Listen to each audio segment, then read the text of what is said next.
Hi there, today I'm going to walk through how the automatic merging Zap works within Zapier. The first thing we're going to dive into, actually before I even go into Marketo, I've documented a lot of how this Zap works and all the ancillary processes in Marketo within this blog post, and I'll link to this within the Guru card so you can check this out to read about how everything happens here after you watch the video. So with that, the first part of this is we need to recognize when a duplicate has been created. So in Marketo, we have this smart campaign, which looks at when someone's created and they're an email duplicate. When that happens, it's going to add them to a static list called possible duplicates, which is here. It's in the database and it's a global group list. And when that happens, this causes the Zap to kick off. So it triggers whenever anyone's added to the possible duplicates list. The first step is it's going to get the Marketo access token. We supply the base URL, the client ID, and the client secret. We make the request, and then we get the access token back, which we need to make subsequent requests. Then in the third step here, we pull in the access token from step 1. We pull in the email address of the person who was added to the possible duplicates static list, and we store this as the lookup value. The lookup field API name is email address. We're going to look this person up by their email. You can also look people up by other fields like phone numbers, IDs, etc. But in this case, we want to use email. We supply the base URL, and then we specify all the fields that we want to pull when we're looking this person up. And these are all the fields we care about when merging. And we're going to use all of these field values later on to determine which field value we want to take from amongst all the leads being merged and which value we want to be the final value we put on the merged lead. So here we're going to make a request to the endpoint specified in this link here. You can follow this if you want more information. You specify the field that we're looking up, which in this case is the person's email address. And in this case, the filter values is going to be the email address that we're looking up. And then we specify all the field names that we want populated for these leads that we're looking up. So since this person is a duplicate, when we run this action, it's going to return 2 leads and all the values for this lead.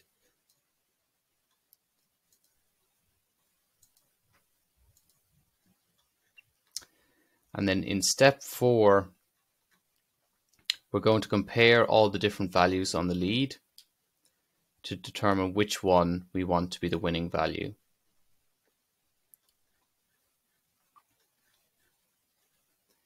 So starting here, the first thing we do is we just parse the result from step 3 in order to obtain the 2 lead objects and all the field values for the different field names we specified.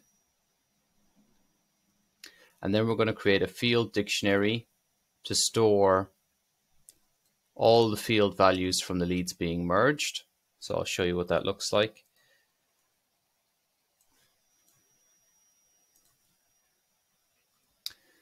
So the field dictionary will eventually store all the values from the leads being merged. So in this case, there's only 2 leads being merged. So it'll store the 2 IDs, the 2 SFDC types, the 2 created at dates, the first name, etc.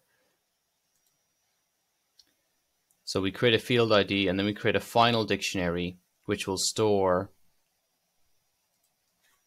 So in this case, we'll create a final dictionary which will contain the winning value that we want the end merge lead to have after we've compared the values amongst the leads being merged. And then this is just a shortcut way to say create a final dictionary with the exact same keys as the field dictionary.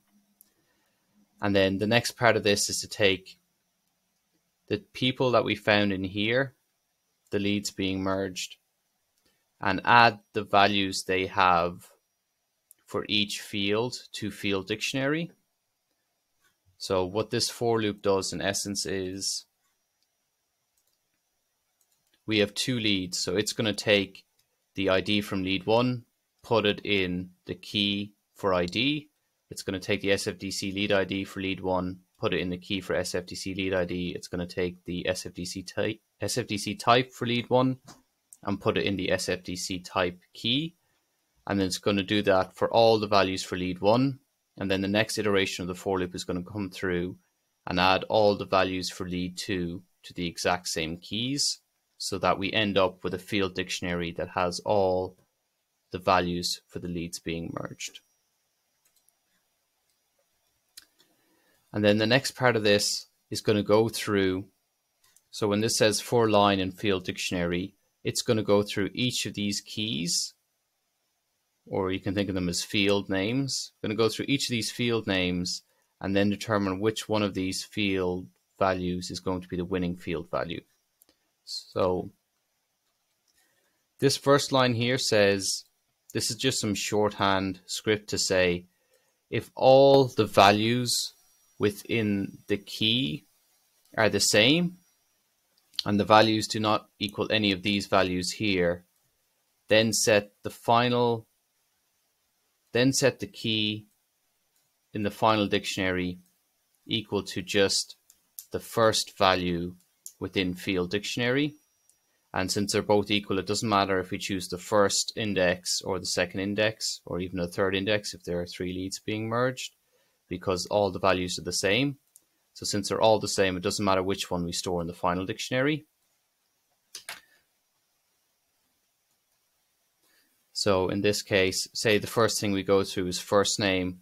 It's going to, for the final dictionary first name here, it's going to store the first index from first name in field dictionary. And then you'll notice we have some and the key does not equal SFDC type, lead status, behavior score, 7-day, and subscription last updated, and lead source. And the reason for this is because if the key equals any one of these values, then we wanted to go down here into all these if-else statements, because there are certain things we want to do. So for example, if it's behavior score 7-day, then when we choose a behavior score 7-day value, we want the winning lead to have the same behavior score 7-day history. And then the same for lead source. If we choose the lead source from one of the leads being merged as the winner, we also want to choose the lead source detail from the exact same lead. So these if-else statements ensure that that happens. And then, so if this condition isn't met, the next thing it does is it says, else if the line is in any of these, then just pass, skip to the next iteration, go to the next field name for evaluation. And the reason for this is you'll notice that all these fields are included below in the if-else statements.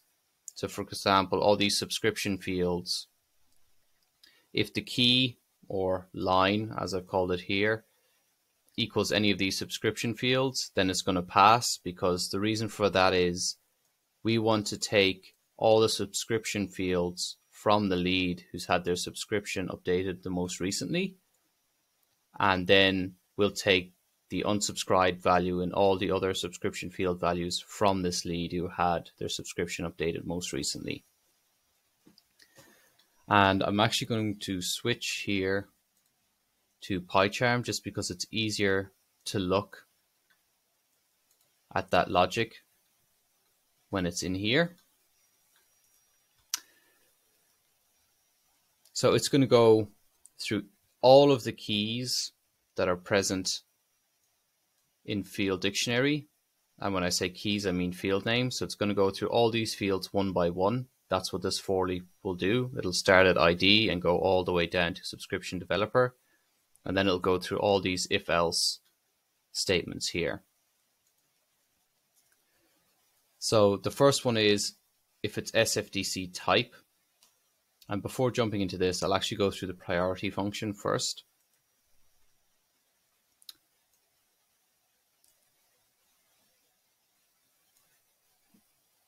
I'll show you how it's called first. So if the key or the field name is SFDC type, we're going to come in, we're going to call this function called ruler. We're going to pass the key value, which in this case is going to be SFDC type, it's the field name. And then we're going to pass all the field dictionary values for this key value. So in this case, if it's SFDC type, we're going to pass these two values, lead and none, in here. And then the ruler function will evaluate which one of them is the winner. And it's going to return an index, and the index being the position, either 0 or 1, to determine which lead it was that the winning value came from. And then we're going to get the value, which is the actual value of the winning field. So in this case, it could be, the index could be 0 and then the value would be lead, or the index could be 2 and the value would be none. So I'll show you what this ruler function looks like now.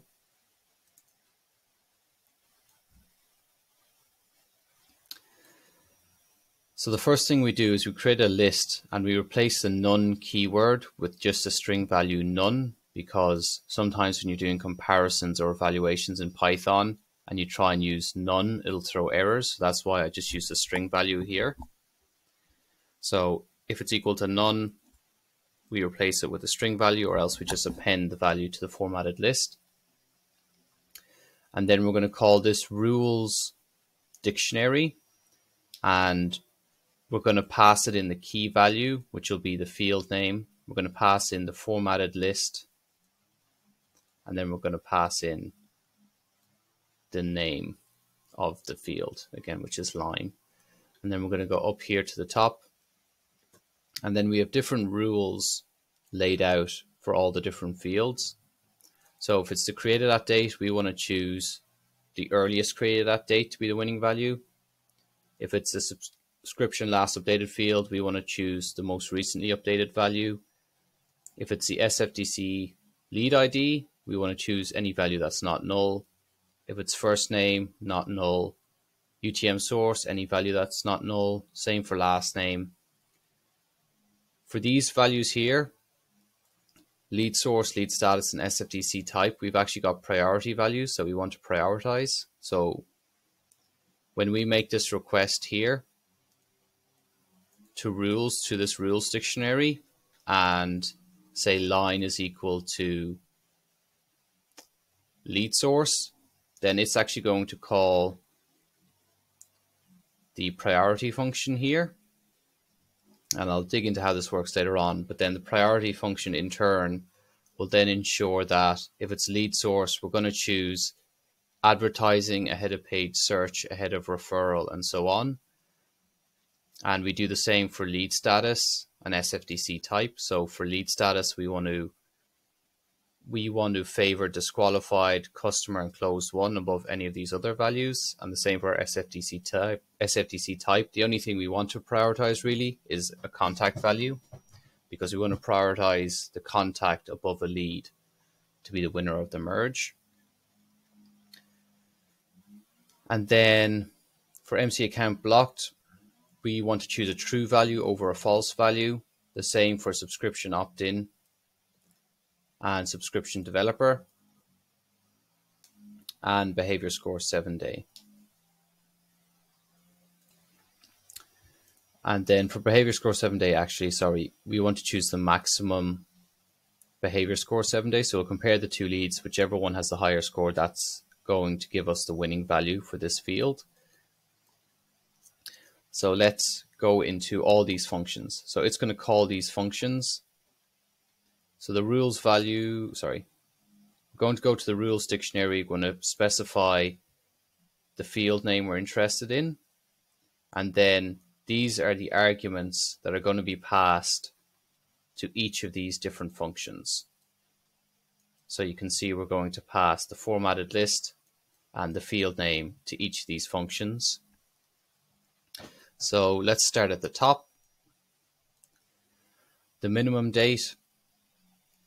So this is a function that will return the earliest date between two dates, as well as the index in the array at which this occurred.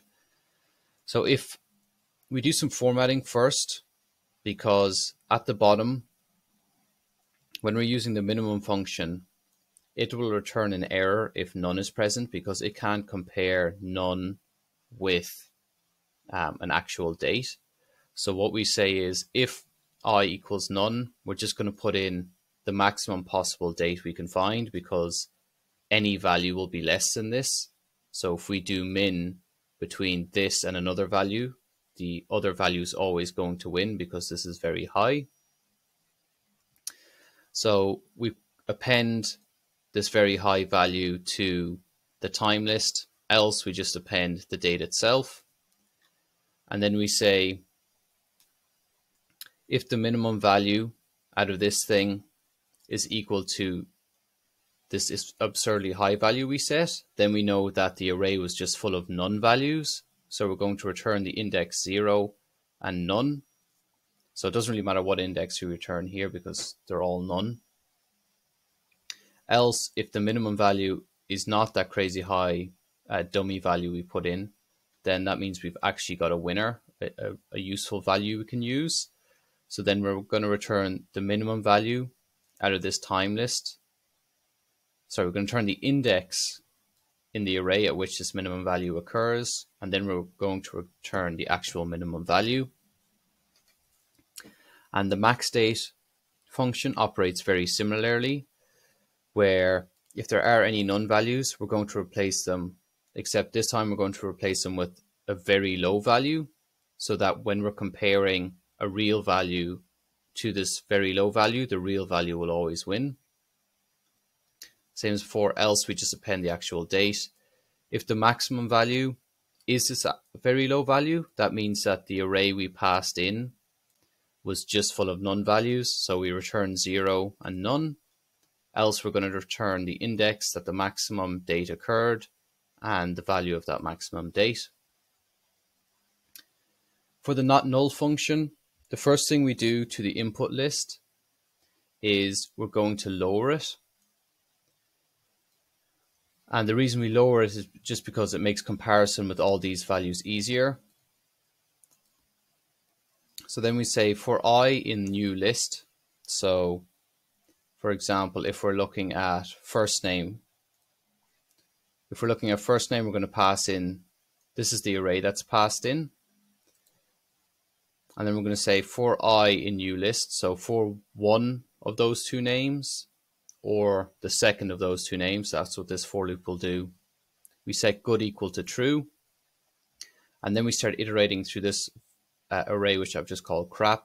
So we say for j in crap, if we find any one of these values in I, then that means that I is not good. However, if we make it all the way through this array and we haven't found any of these crap values in I, in our first name, then we know it's good. So we're going to return the index at which this value occurred in our list, as well as the value of this, as well as this non-null value. However, if we make it all the way through this for loop, that means we haven't returned here, so we haven't found anything good. So we're just going to return 0 and the value at index 0 because we weren't able to find non-null or non-crappy values. And then this is the priority dictionary, which is used in the priority function here. So when we pass in something like, let's say, lead status, it's going to call the priority function. So just to show you, do we have a lead status here? Yeah, so in this case, we've got renurture and known are the two values being compared. So then we say for j in the priority dictionary line. So line in this case is going to be lead status. So it's going to iterate through all these values here. And then we say we're going to start iterating through the values in our list, which in this case are going to be our two lead status values, renurture and known. So if j is in I, so if we find,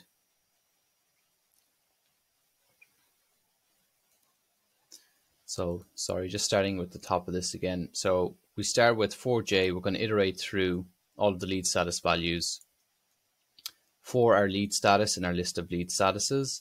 If we find J in I, we're going to return the index at which this occurs, or we're going to return I. So in this case, the very first thing we're going to iterate through is going to be disqualified.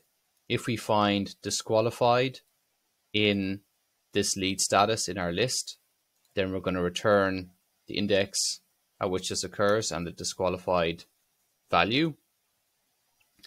Else, we're going to check disqualified in, if it doesn't occur in the first index, we're going to check the second one. Is disqualified in the second index? If yes, return. Else, then this for loop ends. We're going to go to the next value in J. The next value in J is customer. We're going to see if customer is in the first index. If it is, return. If customer isn't in the first index, then we're going to go to the second iteration here. Is customer in the second index? If it is, return. Else, this for loop is finished. We're going to go to a new value of J, which in this case is closed one, and then repeat the process. So in this way, we're going to go through the priority order.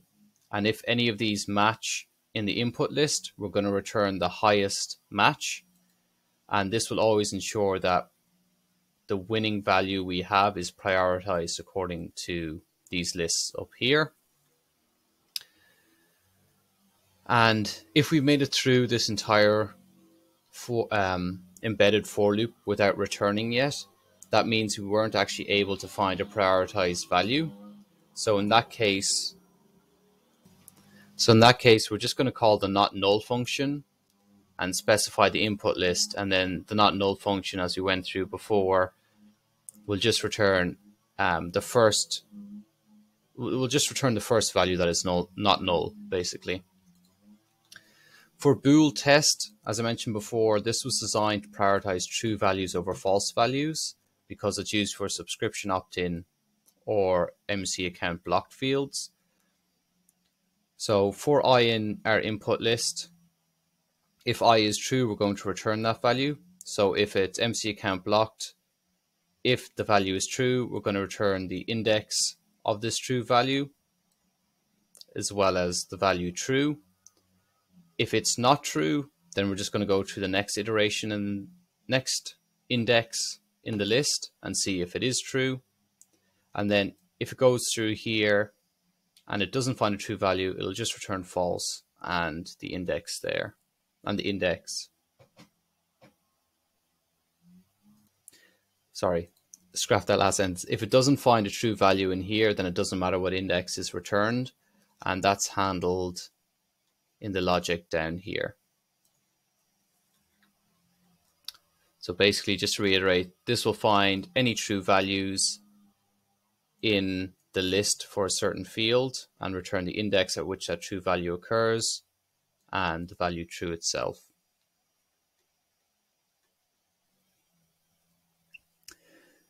Then this one replaces any none values in the list. It just deletes them outright, because when you're trying to do the maximum comparison or minimum comparison, as I mentioned before, you can't compare none to an actual value.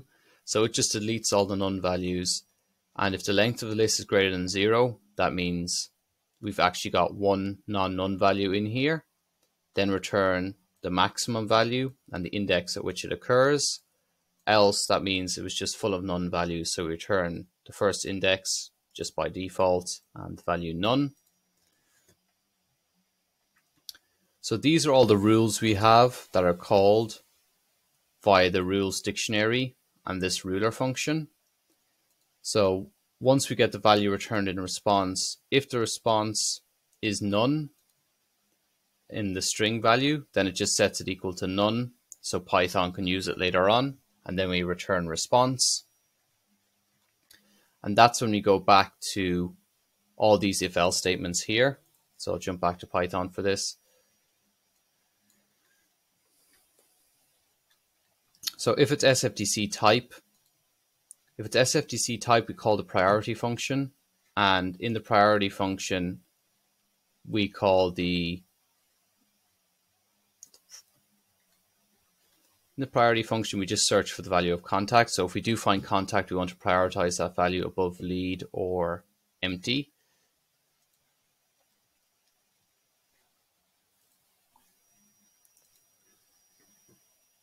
So then we're going to store the index at which contact occurs if it's there and the value. I'm going to set final dictionary for SFTC type equal to this value. If the value is equal to a contact, then we're going to take the SFTC lead ID at the same index. And that means when we say at the same index, that means from the same lead who is the contact. And we're also going to take the Marketo ID of the lead who is the contact. Else, if the value returned is not contact, that means it could be lead or it could be empty, meaning the person, none of the people were ever synced to Salesforce. Then we're going to use the SFTC lead ID. And when we look at the priority function, that uses not null. So it's just going to return the first not null value, because since we've established that there are no contacts in the duplicates, we're just going to search for the first SFTC lead ID that is not null. So if it finds it, it's going to store it in value, and then it's going to store the index at which it occurs. So if the value is not none, meaning we do have a person who synced to Salesforce before, we set the SFTC lead ID in final dictionary equal to the value, and we take the Marketo ID from this same lead. Else, if it is none, that means none of them have been synced to Salesforce before. So the winning lead ID that we're going to set is going to be determined by the lead that was created first. So in this case, the lead who was created first, we pass created that in, and then the priority function will use the minimum date to get the first date between the two leads created. And then we're going to set the final dictionary created at equal to value. And we're going to take the Marketo ID from the same lead who's created the earliest. So this is how we determine the winning lead ID, by first looking at SFTC type to see if it's contact. If it's not, we're just going to choose the first available SFTC lead ID we find. Else, if there are no SFTC leads, the winning lead is just going to be the one that was created first. Then moving to the rest of these statements, we're going to prioritize lead source according to all these values here. When we get a winner, we're going to choose the same lead source detail from the same lead. And if the UTM source for this lead is not empty, we're going to take UTM source, medium, and campaign from this same lead. However, if the UTM source field is empty on the lead that won here, we're going to see if we can take a UTM source, medium, and campaign values from the other lead, because we decided, myself and Owen, when we designed this, it's better to take these values from the other lead, even though they might necessarily match the lead source and lead source detail. It's just extra information, so we said it was better to try and capture this rather than throw it away. So then we pass UTM source in. The priority field will use the not null function. It'll return the first value that's not null, and then we're going to take the campaign, medium,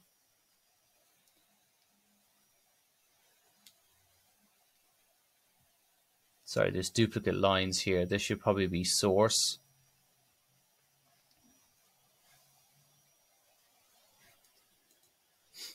So these should be sources. So this should be source here. This should be source here. So then we're going to take the source, medium, and campaign from the other lead. Moving on. If it's behavior score 7-day, the priority function is going to get the maximum value between the leads. And then we're going to take the behavior score 7-day history value from the lead that won here. For subscription last updated, we're going to get the most recently updated value. And then we're going to store this value in the final dictionary. And then we're going to take the unsubscribed and all these subscription fields from that same lead who had the most recently updated subscription value. And then else, if the field is not one of lead source, behavior score, subscription last updated, or SFDC type, it's going to go into the ruler function. So some of those fields that don't match those criteria will be like first name. I'm in the wrong function here. Will be first name, last name, MC account blocked. So those fields don't match any of these particular statements, but they still need to go through the ruler. So that's counted through here. So after running through this entire for loop, we end up with a final dictionary. So this is the field dictionary with all the values from the leads being merged. We run through that for loop, and then after the for loop, we obtain the winning values for each field. So then the next step is to actually merge the leads. So here at the end of this Zapier step, I just start a log. So it's just going to be a string value, and then we store the date and time, winning and losing lead information, winning ID, and then you'll see what this looks like in a previous value. So this is what log looks like. We store the date and time, winning and losing lead information, and then the winning ID with field value combination to be updated after merging. So if we take this, duplicate, we process it, it'll put it in a nice format for us. So these are the fields that we have for all of the leads being merged. That's what's stored in winning and losing lead information. And then the winning lead information just stores the values that was determined to be winning. So this will just contain one value for each field. So when you want to make sure that the logic in this step is working correctly, you'll go to each field and you'll look at certain values, like say created at date. You'll look at these two values and then you'll compare them to the value that was selected as the winning value and determine if this is correct. So here, for example, you'd say, okay, we've got two created at dates. The earliest of these should be stored in the final dictionary. So the earliest of these is 29th to 10. They're very close together. They're both on the 29th of October. But then you'd go to created at date here. And then you'd ensure that this date is the earliest of those two. So that's how you can check that the logic for merging is working correctly. The final part of this is to actually merge the leads. So we pull in the field dictionary containing all the lead values. We pull in the final dictionary containing the winning field values, the token, and our base URL. These two lines here just convert the string dictionaries, which are the outputs of step 4. They're in string format, and it converts them to actual dictionaries that we can use in Python. For the loser IDs, we copy all the IDs that are present in the field dictionary key, and then we remove the ID that's in the final dictionary because this is the winning ID, so it shouldn't be in the loser IDs list. And then we make a request to the merge lead function, which I'll go through up here. We put in the base URL, we put in the token, we put in the winning field ID, and then we put in the losing IDs list. And then we say true because we want merge in CRM, which in this case is Salesforce, to be true. And then we store the merge response and return. We store the merge response in the log, and then we return the log. So this is the same log. Oh no, sorry. Yeah, we just store the merge response in log, which again will be accessible when we view the output of the action here. And then the merge function. These are just setting the headers and the payload. And since it's possible to have triple or quadruple duplicates sometimes, that means you could have 3 or 4 leads who need to be merged. We need an array to loop through all the loser IDs. But the caveat is when you use merge in CRM and you set it equal to true, then you can only merge 2 leads at once. When merge in CRM is false, then you could merge more than 2 leads at once. So you can merge 3 leads at once, 4 leads at once, and then there is no lead for a for loop. But since we're using merge in CRM equal to true, we can only merge 2 leads at once. So if we have 3 or 4 leads, we then need to merge the first 2 together, take the winner of that, merge it with the third lead, take the winner of that and merge it with the fourth lead. And that's why we need a for loop to do this. So we get a list of all the loser IDs and we get them in string format from this input list. And then we say for each ID in loser IDs, we're going to merge it with the winning ID. And we're going to set CRM merge equal to true as before. And then we specify the losing ID here. So in this case, we'd merge the first 2 leads together. Then we go to the next index. We take the third lead and merge it with the winning lead. And then we come through this again, take the fourth lead and merge it with the winning lead and so on. So this way we merge all the duplicates that we have. And then the final part of this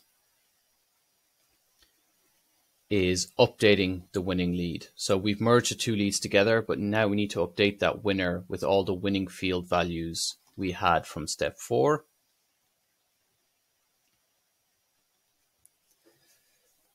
So what this looks like is we do the same steps as before, convert the dictionaries, which we obtained from step 4, from string value to actual dictionaries that we can use.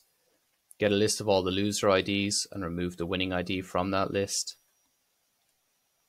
And then I'm going to make a call to update this lead, passing in all the winning field values that we want this winning lead to have.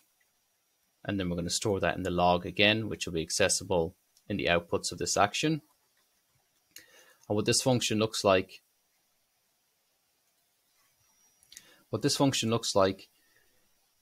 is we have the endpoint we want to call, we have the payload, and it's worth noting that this input here is an array of JSON objects.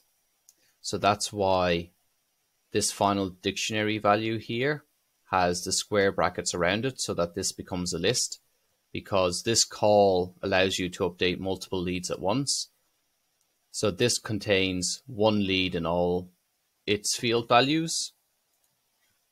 So for example, this just contains 1 of these, but you could have an array of 100 final dictionaries and Marketo could update them all at once.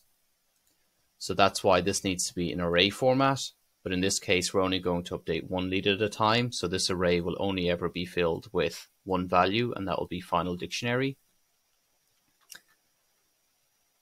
So we set the headers here, and then we make the request to Marketo to update the person with this ID and update all their fields so they have all these winning field values. So that's what this step does. And sometimes Marketo's merging logic could choose a winner from the merge other than the winner we chose. So as I mentioned before, this logic here determines which lead is going to be the winning lead, but Marketo could choose a winning lead other than the one that we choose. This shouldn't happen, but to show you their logic, they say if both leads are an SFDC and one is a lead and the other is a contact, then the winner is the contact. If one of the leads is an SFDC and the other is Marketo only, the winner is the SFDC lead. So Marketo does have intelligent merging logic, but in these cases we already account for this in our Python logic. So we prioritize contacts above leads, and we prioritize leads above people who haven't synced to Salesforce before. But in the case, I can't think of, so this while loop here is probably redundant now, we don't need it. But say, for example, we didn't prioritize contacts and we chose a lead to be the winner, but Marketo sees that the other lead who's currently the loser is a contact. We'll have the lead as the winner, but Marketo, once it does the merge, it'll make the contact the winner. So if we try to update the lead with final dictionary, this lead doesn't exist because the contact was the winner. So to account for this, if this did happen, status skipped would be present in this response. And what we'd do instead is we'd say, well, status is skipped in this response and n is less than the number of loser IDs. We're going to change the ID in final dictionary to be one of the loser IDs because Marketo's obviously chosen a different winner than we have, and this different winner must be amongst the loser IDs. So we're going to iterate through all the loser IDs and then make the exact same call to update this ID. And then eventually, once we do find the actual winner that Marketo chose, status skipped won't be present, or we've run through all the loser IDs, which should never happen either. But it's just good to have these protections in place. So once we run through this while loop, we'll have actually found the real winning lead that Marketo chose and update it. But as I mentioned before, we prioritize contacts above leads, above people who have never synced to Salesforce before. So our winner should always match the winner that Marketo chooses. But in the case that it doesn't, we do have some fallbacks here to account for that. So this is how the automatic merging Zap works in Zapier. I know there's a lot in here, and the Python code can sometimes be complex and not make sense, especially if you haven't created it. So if you have any questions at particular points in this video, please feel free to comment in the video. And if you want to continue the discussion, you can bring it into the Help Marketing Ops channel in Slack. Thank you very much.